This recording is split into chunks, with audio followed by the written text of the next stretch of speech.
a Deus, meus irmãos em Cristo, graça e paz, amém? Que alegria poder estar aqui com vocês, conhecendo mais uma parte da grande família que um dia vai morar no céu, amém? Abra sua Bíblia, por favor, no Evangelho segundo escreveu Jesus, segundo escreveu Marcos, Evangelho de Jesus, segundo escreveu Marcos, capítulo de número 14, Evangelho de Jesus, segundo escreveu Mateus,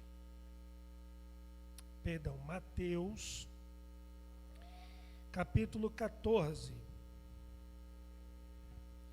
Mateus capítulo 14, versículo de número 22. Enquanto você encontra, eu quero externar a Deus a minha gratidão pela oportunidade de poder estar aqui. Deus abençoe nosso pastor Edson. Obrigado pela recepção, pelo carinho com que nos recebeu.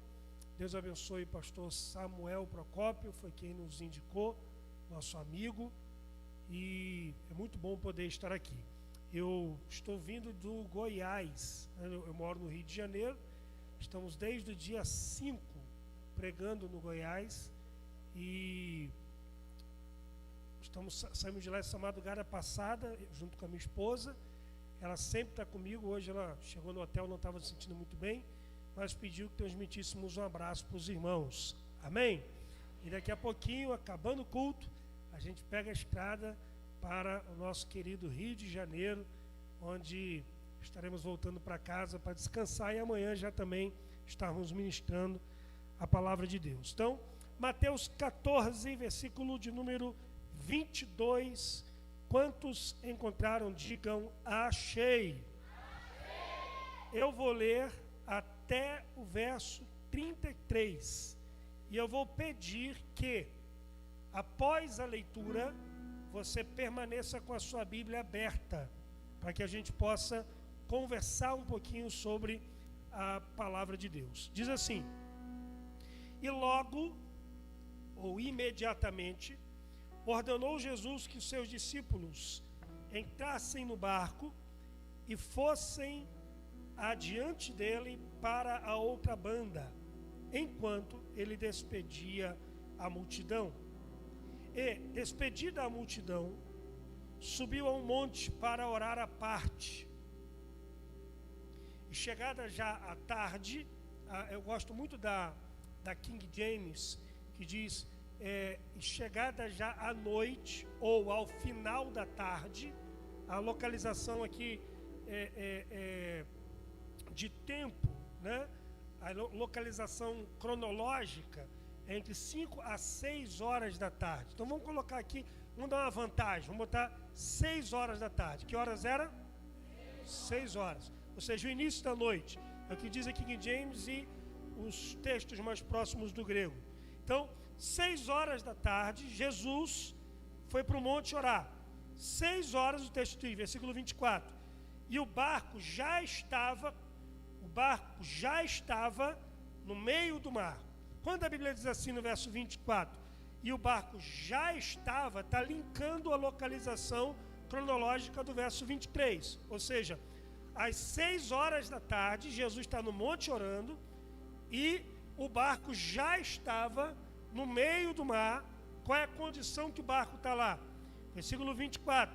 Açoitado pelas ondas, porque o vento era contrário. Mas a quarta vigília da noite. Primeira vigília, de 6 às 9. Segunda vigília, de 9 à meia-noite. Terceira vigília, meia-noite a 3 da manhã. Quarta vigília, de 3 às 6. Então a Bíblia está dizendo aqui, 3 horas da manhã, dirigiu-se Jesus para eles, caminhando por cima do mar. E os discípulos, vendo caminhar sobre o mar, assustaram-se, dizendo: é um fantasma, e gritaram de medo. Marcos 6, que é o paralelo dessa leitura, dessa história de Mateus, diz que eles gritaram com grandes gritos, eles esgoelaram, eles berraram, e não tinha mulher lá não, era só macho. só raiz, né? Mas os caras esgoelaram apavorado. 27. Jesus, porém, lhes disse imediatamente: tende bom ânimo, sou eu, não temais. E respondeu-lhe Pedro e disse: Senhor, se és tu, no grego é sendo tu, já que és tu, manda-me ter contigo por cima das águas. E ele disse: vem. E Pedro, descendo do barco, andou sobre as águas para ir ter com Jesus. Mas, sentindo o vento forte, teve medo e, começando a afundar, clamou dizendo: Senhor, o que ele diz? Salva-me.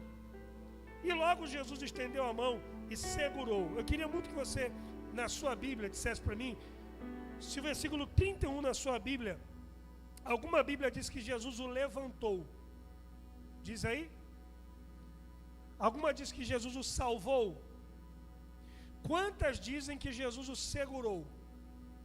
Olha aí, todo mundo, né? Então Jesus o segurou. Jesus o segurou e disse-lhe: homem de pequena fé, por que duvidaste?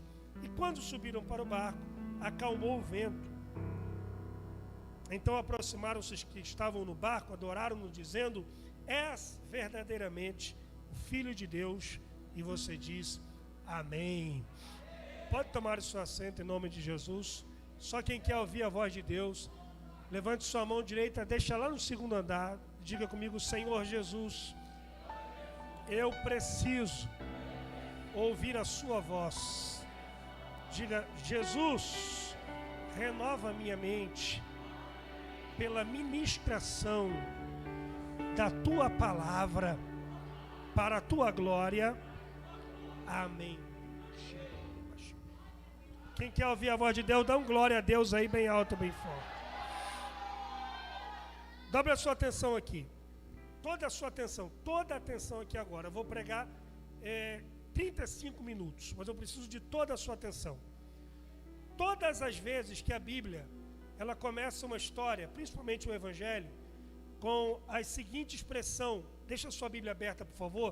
Versículo 22 diz assim: e logo, ou imediatamente, como diz a King James, ou e, vírgula, continua, ou depois. Sempre que a Bíblia ela começa uma história com estas expressões, a Bíblia está apontando para nós que essa história ela é um ato contínuo imediato ao episódio anterior.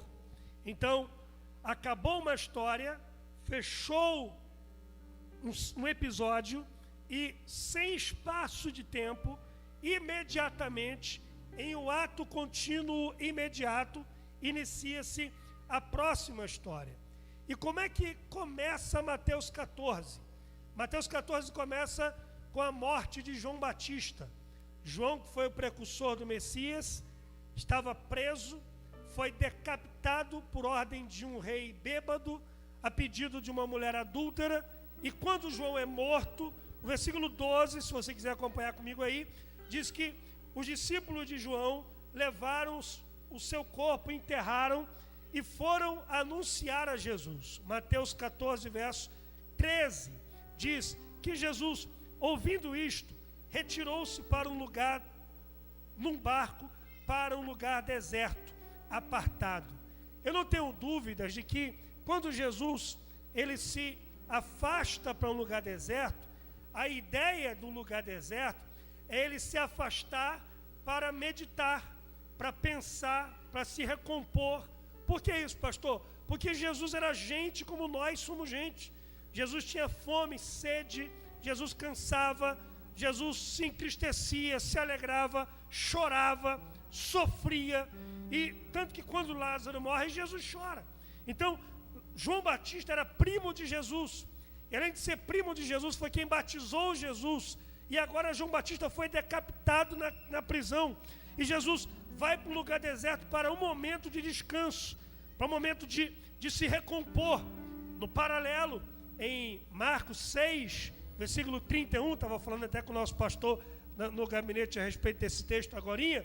Em Mateus 6, 31, diz que Jesus olha para os discípulos cansados, porque eles iam de um lado para o outro, não tinham tempo nem para comer, de tanto que trabalhavam. E Jesus diz para eles: vamos a um lugar deserto para que vocês possam descansar. Então, se para os discípulos descansarem, se para Jesus se recompor, se para um tempo de meditação, a ideia de um lugar deserto é a ideia de um dia de descanso, é a ideia de um tempo de férias. Jesus está dizendo para os discípulos: vamos a um lugar para que vocês possam se recompor e amanhã a gente continua o nosso trabalho. Só que o versículo de número, queria muito que você acompanhasse aí, 14, diz que quando Jesus saiu do barco, ele viu uma grande multidão. Em João 6, João não é sinóptico, mas nesta história é sinóptico. Em João 6, diz que a multidão correu em terra. Preciso muito que você guarde esse dado aqui, porque ele vai fazer sentido para você daqui a pouquinho. A travessia de barco naquele lugar dava 8 quilômetros de distância. Quantos quilômetros? Muita gente para pouco barulho. Quantos quilômetros? 8 quilômetros. Em terra, davam 13 quilômetros. Quantos quilômetros? 13.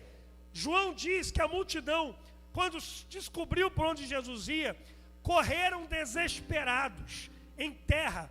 E eles fazendo o caminho quase o dobro do que Jesus fez de barco, diz a Bíblia que eles chegaram lá primeiro do que Jesus. Eles correram desesperados e quando Jesus chega, a multidão já estava esperando. O versículo 14 diz que Jesus, movido de uma íntima compaixão, começou a curar os enfermos. Marcos 6 diz que Jesus ensinou-lhes sobre o reino de Deus. Jesus começa a pregar, a curar as pessoas, e aí depois de o tempo vai passando, aí versículo 15, os discípulos chegam para Jesus e dizem: Senhor, o horário é avançado, o lugar é deserto, não tem comida para essa gente. E você sabe que crente com fome é uma bênção, né, irmão? Então, você imagina lá, uma média de 15 mil pessoas com fome. Aí os discípulos dizem: vai dar problema esse negócio aí, essa crentalhada com fome. Se você nunca viu o devorador de perto, leva 5 crentes para almoçar na sua casa, né? Só ver o que é devorador. E aí você imagina 5 mil crentes reunidos ali com fome. E aí eles dizem: manda a galera embora para comer. A ideia deles não era, pastor, a preocupação com a multidão. A ideia deles era: nós viemos aqui para descansar, até agora a gente só trabalhou, manda essa turma embora, para a gente ter a tardinha e a noite ao menos para a gente descansar. E aí Jesus disse assim: não, vocês vão alimentar a multidão. E aí acontece aquele episódio, onde pegam 5 pães, 2 peixinhos, alimentam-se 5 mil homens. Judeu não contabiliza mulher e nem criança, então alguns apontam 12 a 15 mil pessoas reunidas. E a Bíblia diz: e logo, imediatamente, depois disto, Jesus olha para os discípulos e manda os discípulos, ordena aos discípulos que entrem no barco. Era como dizendo assim: as férias foram canceladas, o dia de descanso foi abortado, vão para casa que amanhã a gente volta para o trabalho. E aí, no versículo 22, eu queria muito que você tivesse com a sua Bíblia aberta aí para acompanhar. No versículo 22 tem uma expressão que me chamou muita atenção quando Deus me deu essa mensagem. O versículo 22 diz assim: e logo ordenou Jesus. Na King James e as mais próximas do grego, diz o texto que Jesus insistiu que entrasse no barco. Em Marcos 6, 45, diz que Jesus os obrigou a entrarem no barco. Todas essas expressões são expressões de imposição. Nenhuma delas é uma sugestão. Nenhuma delas ele está dizendo assim: o que vocês acham de vocês ir embora agora? Vocês acham que é legal ir embora agora descansar? Jesus não pergunta, Jesus não dá sugestão. Jesus dá uma ordem. Jesus insiste. Se insistiu é porque eles não aceitaram na primeira vez. Ninguém tem que insistir para você comer picanha. Ninguém tem que insistir para você ir para a praia, não é verdade? Não é verdade? Você falou, antes de terminar de falar, você já está comendo, não é verdade? Agora, se tem que insistir é porque eles não ouviram na primeira vez, eles não queriam ir. E Marcos diz que Jesus obrigou eles a entrar no barco. A palavra obrigar é a ideia de que Jesus pega no braço e arrasta para o barco. É como se Pedro dissesse: não vou não. E Jesus disse: você vai, você não se manda, né? João diz: eu não vou. E aí Jesus vai e empurra João. E eu fiquei perguntando, pastor Edson, por que Jesus teve que obrigar eles a ir no barco? Se Jesus teve que brigar porque eles não queriam ir. E por que eles não queriam ir? Bom, existem algumas sugestões aqui. Primeiro, eles estavam no lugar que acabaram de alimentar 15 mil pessoas. Estavam bem recebidos ali. E ninguém quer sair do lugar que é aplaudido. Ninguém quer sair do lugar que é bem recebido. Número 2, e eu acredito nisso, é que em Mateus 8, dobre atenção a essa palavra, em Mateus 8, Jesus estava no barco com eles, quando eles foram lá em Gadara. Quem lembra da história? Libertar aquele jovem gadareno. E aí a Bíblia diz que no meio do mar, Jesus estava no barco e o vento soprou. No meio do mar, Jesus estava no barco e a onda açoitou o barco. No meio do mar, Jesus estava no barco e o barco quase afundou. No meio do mar, Jesus estava no barco e eles quase morreram. E agora Jesus diz assim: vai na frente que eu vou depois. Aí Pedro diz: se com Jesus no barco a gente já quase morreu, sem ele eu não vou não. A ideia, dá uma atenção aqui, a ideia é que eles não queriam ir. Vocês estão me entendendo, gente? Posso liberar a palavra? Posso liberar a palavra? Posso liberar a palavra? Aguça a sua audição aí agora. Porque eles foram para um lugar que não queriam ir. E porque eles viveram uma situação que não queriam viver, eles experimentaram uma das maiores manifestações de Cristo no Novo Testamento, que foi Jesus andando sobre as águas. Eu vou repetir, que teve gente que não entendeu.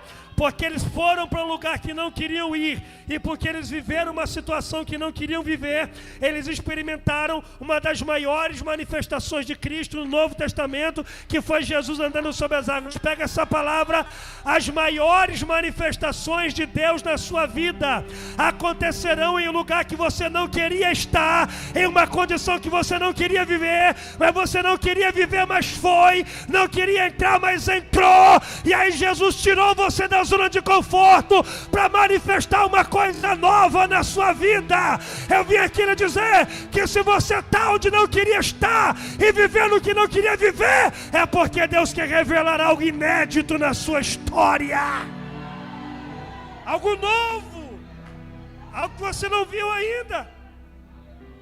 Aleluia! Quantos de nós aqui, seja honesto comigo, já experimentaram, já tiveram experiências maravilhosas por estar em um lugar que não queriam estar e viver numa situação que não queriam viver? Alguém está me entendendo aqui, gente? Olha para cá. Os discípulos não queriam entrar no barco, entraram e viram Jesus andando sobre as águas. José não queria estar no Egito, foi para o Egito, virou governador do Egito. Daniel não queria estar na Babilônia, foi para a Babilônia, virou príncipe na Babilônia. Paulo não queria entrar no barco, foi para o barco, foi salvação na vida de muitas pessoas dentro do barco. João não queria estar na ilha de Patmos, foi para a ilha de Patmos e teve a maior manifestação de Cristo no Novo Testamento, que é Jesus Cristo ressuscitado. Pega essa palavra: 2023, Deus vai tirar você da sua zona de conforto e vai levar você para lugares novos, para realizar coisas inéditas na sua vida. Você não queria estar, mas foi. Você não queria viver, mas viveu. Prepare-se para o sobrenatural. Diga para 2 ou 3 pessoas perto de você: prepare-se para o sobrenatural.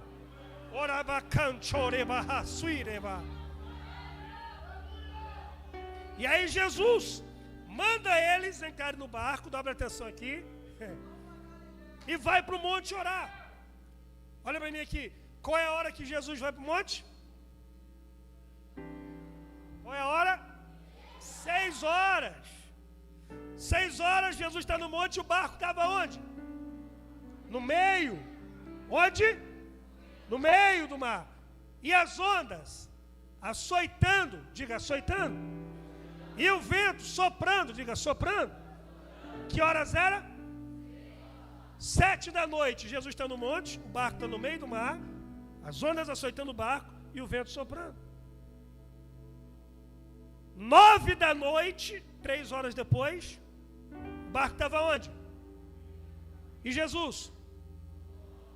E as ondas? E o vento? Soprando. 10 da noite, onde que estão? No mesmo lugar. No meio? Meia-noite, 6 horas depois. Eles estão no mesmo lugar, no meio do mar, e o vento? E o vento. E as ondas. E Jesus no monte. 2 da manhã, estão no mesmo lugar, no meio do mar, o vento soprando, onda açoitando, Jesus no monte. 3 horas da manhã, 9 horas depois, onde é que estavam? E Jesus, agora andando sobre as águas. E o vento, e as ondas, aquela sensação miserável que parece que o tempo passa e a gente não sai do lugar.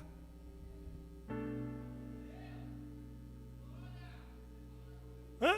9 horas, irmão. 9 horas remando. E olha aqui, ele estava paradão lá esperando milagre, não. Marcos 6,48 diz que Jesus viu cansados de remar. Ou seja, os caras remaram 9 horas. E puxa remo, empurra remo, e puxa remo, empurra remo, e quase cai, e equilibra de lá, e segura daqui. E Jesus no monte. E ele lá no meio do mar. E o vento soprando. E não sai do lugar. Aquela sensação de que você está fazendo a coisa certa. Pior! Você não queria estar lá. Jesus ordenou você, Jesus obrigou você a estar lá.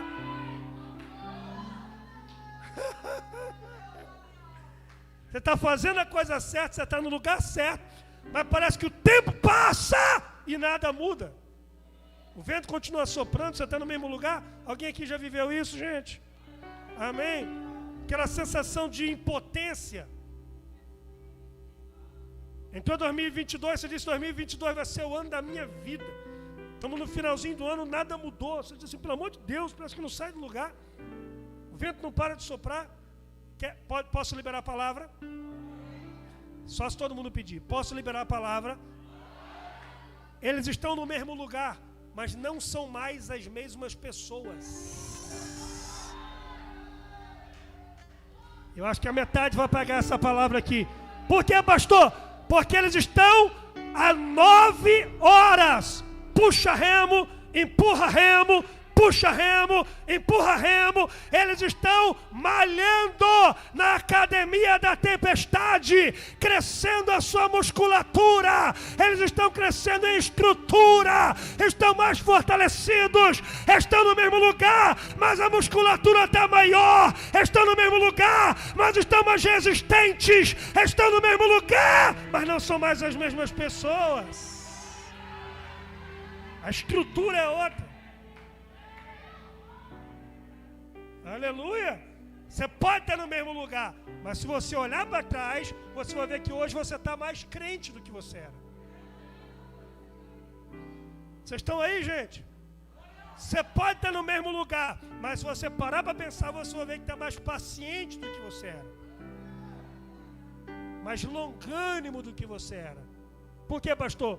Porque sempre que Deus quer desenvolver nossa musculatura espiritual, Ele permite uma tempestade na nossa vida. A tribulação produz paciência, disse Paulo. Alguém aqui está me entendendo? Posso falar? Posso falar? Sempre que Deus quer desenvolver a sua musculatura emocional e a musculatura do amor, Ele coloca uma pessoa difícil na sua vida. Sumiu até o glória. Pessoas difíceis são colocadas em nossa vida para desenvolver nossa musculatura do amor e da paciência. Aleluia, irmão. Está entendendo agora? Posso liberar a palavra? Você vai sair dessa tempestade mais forte do que você entrou nela. Você vai ser dessa tempestade mais crente do que você entrou nela. Ah, pelo amor de Deus, dá uma glória a Deus aí, crente. Você vai sair dessa tempestade mais estruturado do que você entrou nela. Agora eu preciso que você dobre a atenção aqui. Estou caminhando para o encerramento. Jesus estava onde? No monte. Os discípulos estavam onde? Pastor, será que Jesus não estava vendo os discípulos em aflição? Abra, por favor, sua Bíblia. Se você for rápido de endereço, se puder colocar na tela. Marcos 6,48. Eu estou sentindo Deus aqui na casa. Marcos 6,48. Já estou indo para o final. Marcos 6,48. Se você for rápido de endereço, abra. Senão acompanha aqui. E vendo que se fatigavam, vendo que estavam esgotados de remar. vendo que estavam fatigados. Aqui em James diz, Jesus vendo que eles estavam cansados de remar. Olha para mim aqui. A Bíblia não diz que Jesus viu o barco. A Bíblia diz que Jesus viu os... Vocês estão aí, gente? Jesus viu os discípulos. Jesus viu quem? Jesus estava onde? A travessia do lago, do mar é quantos quilômetros? Quem lembra? 8. Eles estão onde? No meio. Metade de 8 é o quê? 4. Jesus está no monte. Eles estão a 4 quilômetros de distância. Que horas era? 3 da manhã. Horário mais escuro da noite. Condição climática, lua cheia? Não. Chuva caindo, vento soprando, onda levantando. E a Bíblia não diz que Jesus viu o barco. A Bíblia não diz que Jesus viu as ondas. A Bíblia diz que Jesus viu os discípulos.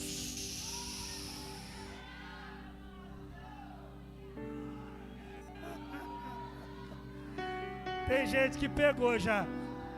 4 quilômetros de distância, 3 horas da manhã, chuva caindo, vento soprando e água levantando. Jesus está vendo Pedro reclamando, Tomé dizendo, eu sabia que ia dar errado, Judas falando prejuízo se o barco afundasse.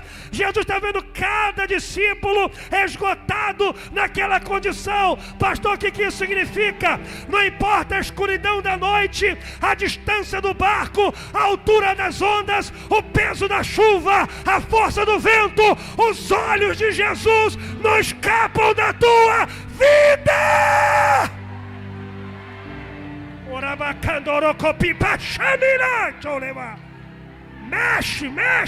Mexe com esse crente do seu lado e diga: o seu barco não vai virar, porque Jesus está olhando para você.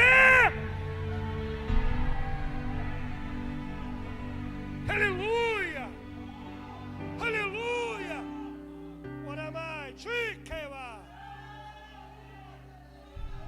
E aí a Bíblia diz, dá uma atenção aqui, a Bíblia diz que Jesus vem andando sobre 28. E Jesus, versículo 27, 25, a quarta vigília da noite, Jesus dirigiu-se para ele caminhando por cima das águas. Eu preciso que você dobre a sua atenção, senão você não vai pegar isso aqui. O grego o grego nos permite a aplicação, pastor Edson, não de água e nem de mar, mas de tempestade. Jesus não andava sobre as águas, Jesus andava sobre a tempestade. Vou desenhar para quem não entendeu. Mar, tempestade. Jesus não anda sobre as águas, Jesus anda sobre as ondas.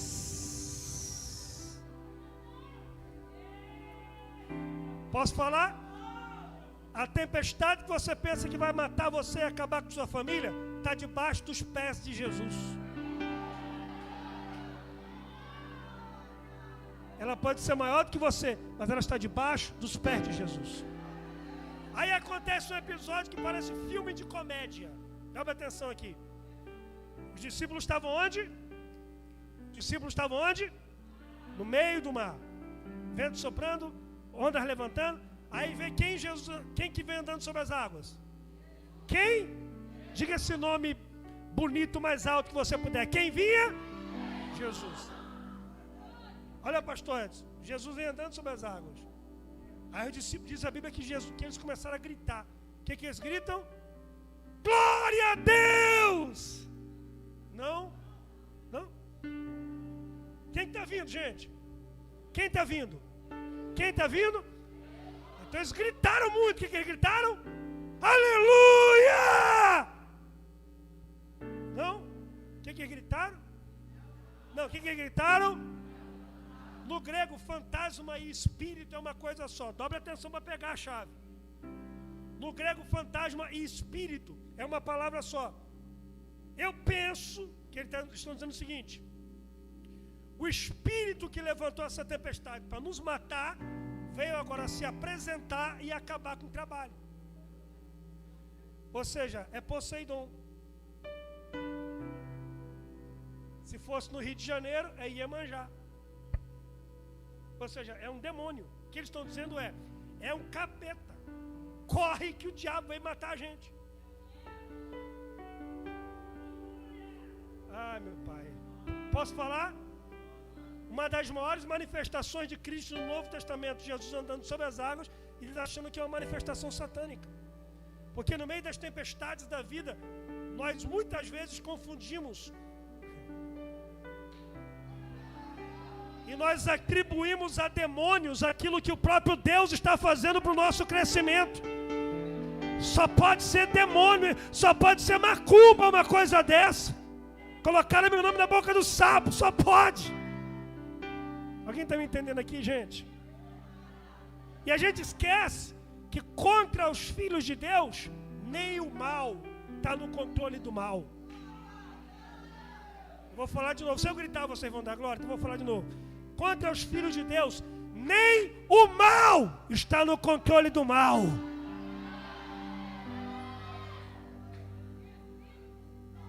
Onde é que tem isso na Bíblia? Jó, o diabo vem, faz o trabalho sujo, mata, rouba, destrói, adoece. Só que o diabo, quando vem para tocar a vida de Jó, Deus diz assim: vai lá e toca na saúde dele, mas não lhe estenda a mão contra a vida. Sabe o que Deus estava dizendo? Você faz o trabalho sujo, mas quem está no controle sou eu. Sabe qual é a raiva do diabo? Irmão, quer ver o diabo? Irmão, no livro de Jó, eu penso que o capeta ficou encapetado. Sério. Porque o diabo aparece em 2 capítulos na vida de Jó, capítulo 1 e 2. Vocês estão me ouvindo? Jó tem 42 capítulos, o diabo aparece em 2 capítulos. Quantos capítulos? Parênteses na mensagem. Parênteses. Por que no capítulo 3 o diabo desaparece? Resposta: porque os amigos de Jó chegaram. Tem amigo que quando chega o diabo pode tirar férias. Ele faz o trabalho. Voltando para a mensagem. O diabo aparece em 2 capítulos, no 3 ele some. Sabe qual é a raiva do diabo? Ele vem, mata, destrói, derruba, adoece. No final da vida de Jó, ninguém sabe para onde foi parar o capeta, o cão sumiu na história. No final da história, Jó está mais famoso do que antes, mais rico do que antes, mais crente do que antes, os filhos melhores do que antes. A história de Jó está muito melhor, porque o diabo veio, fez o trabalho sujo, mas o propósito é de Deus na vida de Jó. É Deus que está no controle da sua vida. E mesmo o mal não está no controle do mal.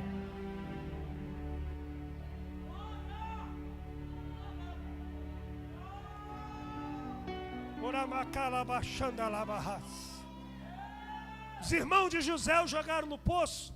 A mulher de Potifar o jogou na prisão. No final do livro de Gênesis, os irmãos de José chegam lá no Egito. José se apresenta: sou eu, José. Antes dos irmãos terem um ataque cardíaco, cair morto, José disse assim: mas não se preocupem, porque para a conservação da vida da nossa família, Deus me enviou adiante de vós. Sabe o que José está dizendo? Vocês estão achando que poço foi propósito de vocês? Foi não, foi Deus querendo me levar para o Egito. Eu estou achando que cadeia foi a mulher de Potifar? Foi não, foi Deus querendo que eu conhecesse o copeiro que ia me levar para fora lá. Tentaram te empurrar para te derrubar, estão te dando velocidade. Aprenda a transformar impacto em impulso, irmão. Aprenda a pegar aquilo que tenta fazer de mal para você e entenda que é Deus que está levando você para o lugar do propósito dele na sua vida. Ô glória, você pode levantar a sua mão e dizer glória a Deus. E aí eu fecho. Ô camancho, revarasui querevarracha. Penúltimo ponto.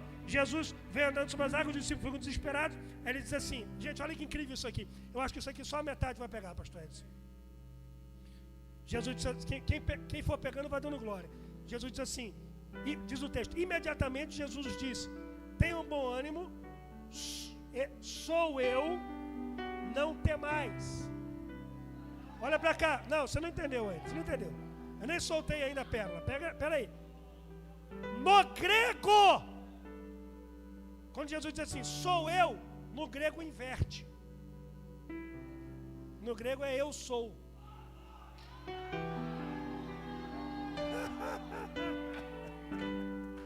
Jesus está falando para judeus, irmãos, que conheciam o Antigo Testamento. Quem é o eu sou do Antigo Testamento? É Jesus revelando a sua divindade sobre as águas. Quem é que tem poder sobre as águas no Antigo Testamento, irmão? Quem é que abre Mar Vermelho no Antigo Testamento, irmão? Quem é que abre Rio Jordão no Antigo Testamento, irmão? Quem é que acalma a tempestade no livro de Jó, no livro de Jonas no Antigo Testamento, irmão? Salmo 107 diz: quando os marinheiros clamam a Deus no meio da tempestade, Deus se manifesta para acalmar a tempestade. É Jesus dizendo: sou eu sou! Eu sou maior do que as ondas, eu sou maior do que Poseidon, eu sou maior do que Manjá, eu sou maior do que os demônios, eu sou maior do que a morte, eu sou maior do que a sua tempestade. Eu sou!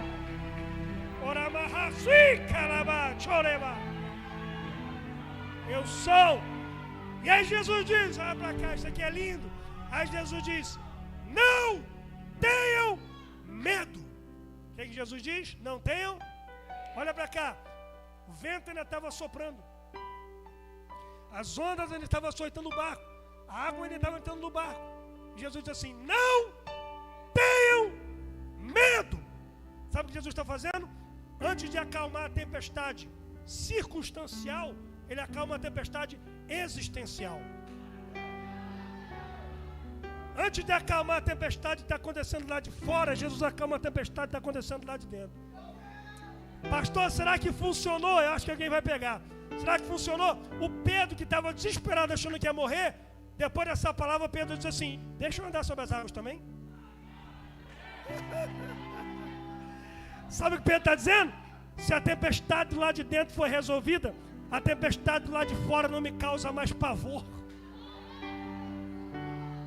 Se a tempestade do lado de dentro for resolvida, a tempestade do lado de fora não vai mais me bloquear, não vai mais me travar. Eu vim aqui dizer para você que o Deus que acalma a tempestade do lado de fora é o Deus que acalma a tempestade do lado de dentro.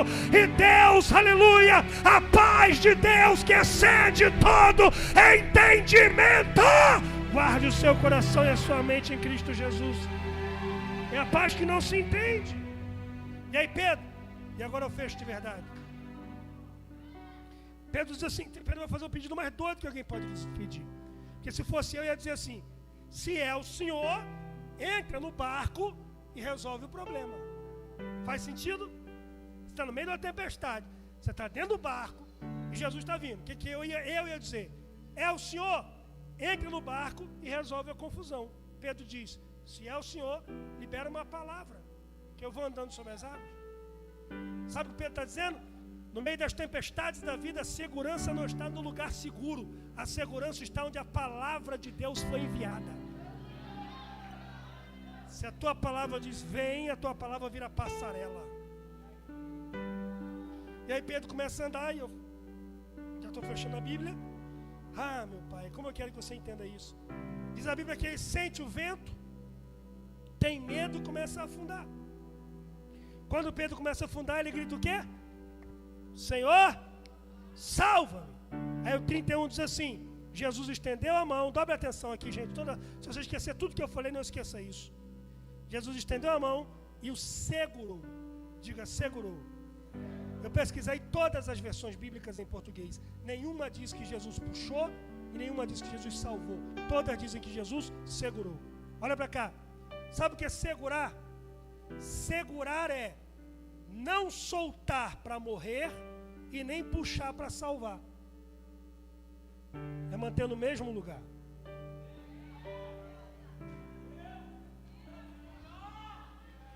Pedro está com água no pescoço, quase morrendo, sentindo o cheiro do mar. E aí Jesus segura ele ali. Nem puxa para salvar e nem solta para morrer. Mantém ali. E aí sabe o que Jesus vai fazer? Jesus vai conversar com Pedro, bater papo com Pedro. Homem de pouca fé, por que você duvidou, rapaz? E Pedro lá, corre para morrer. E Jesus batendo papo com ele. Por quê, pastor? Porque às vezes a gente só para ouvir a voz de Jesus quando a água está no pescoço.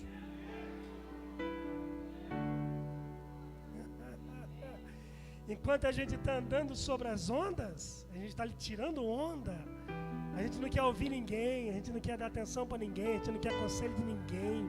A gente despreza a oração, a gente diz que quem manda na nossa vida sou eu, ninguém tem nada a ver com isso. Mas quando a água está no pescoço, a gente fica humilde, a gente fica crente. Crente com água no pescoço é o primeiro a chegar no culto, o último a sair da igreja, ainda vai fazer hora extra em vigília na igreja dos outros. Crente com água no pescoço nem precisa pedir conselho, ele já está em busca de uma palavra. Eu vim aqui para dizer para você essa noite que muitas vezes Jesus não tirou você dessa tempestade ainda, porque ainda tem alguma coisa para você aprender nela. E eu digo o seguinte: foi a tempestade, foi o afundamento de Pedro que o salvou. Porque é quando ele afunda que ele diz: Senhor, vocês estão aí, gente? Senhor, salva. É quando afunda que ele clama por salvação. Então é quando no seu afundamento ele encontra a salvação. Salvação contra quem? Salvação dele mesmo. Fechei aqui, a Bíblia está fechada já. Já imaginou Pedro indo lá, andando sobre as águas, pega no braço de Jesus, volta para o barco. Pedro, ó. Primeira coisa que Pedro ia fazer é olhar para João e dizer assim: tu é o mais amado, mas quem andou sobre as águas fui eu. Pedro, estou falando de Pedro. Primeira discussão teológica, alguém ia dizer assim: ô Pedro, você está errado. Resposta de Pedro: você já andou sobre as águas?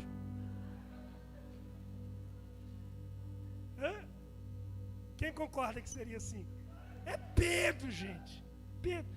Então o seu afundamento salvou da sua autossuficiência.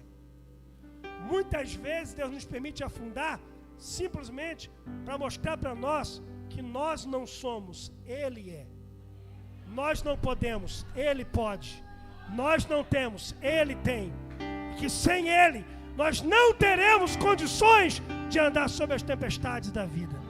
Eu vim aqui como profeta de Deus para dizer para alguém que chegou aqui: talvez a sua vida do lado de fora está tudo bem, mas Deus sabe, quando você deita a cabeça no travesseiro, os ventos de ansiedade que sopram contra o seu barco, as ondas de angústia, pânico e mágoas que não lhe permitem dormir. Jesus, que acalma a tempestade do lado de fora, é o Jesus que acalma a tempestade do lado de dentro. Que Deus te abençoe e que Deus te dê paz nessas tempestades da vida. Se você recebe essa palavra como de Deus, aplauda o Senhor porque Ele merece.